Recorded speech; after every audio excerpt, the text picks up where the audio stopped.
Dumbfounding to me. You know, it's federally issued money. Why would you refuse that to help your people that voted you to get where you are?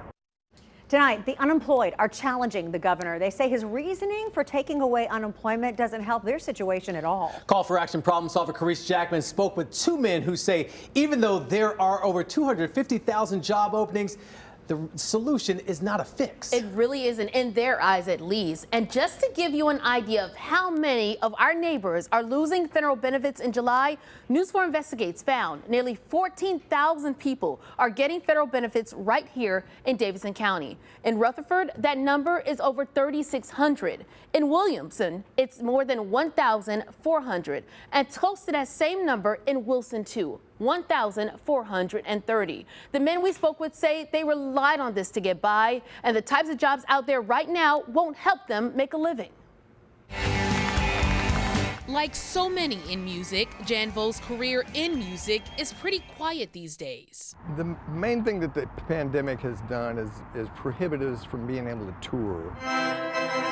Devin Del Torre's career as a wedding planner also came to a halt. Trying to restart their careers, they relied on federal unemployment, which is why this statement from the governor has them bewildered. What's important to remember is that we have 250,000 jobs in the state that are unfilled, and we want to make the pathway for those that are unemployed to those employment opportunities as smooth as possible. Both men say that number sounds promising on paper, but in reality is far different. And I realize there are a lot of jobs out there, and that's great. There's a lot of people that should be jumping into that program and taking those jobs. I've got a job. I'm just waiting for them to loosen up so I can go do it.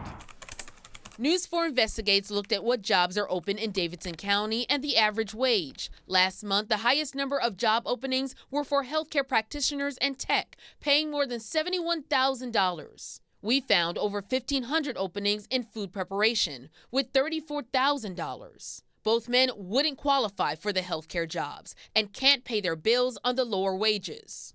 I see jobs that are 3 and 4 hours away from me. I see jobs that it's not that they're beneath me, but they won't pay a living wage to even pay my rent. The message from these men to the governor: it's not as simple as you've made it out to be.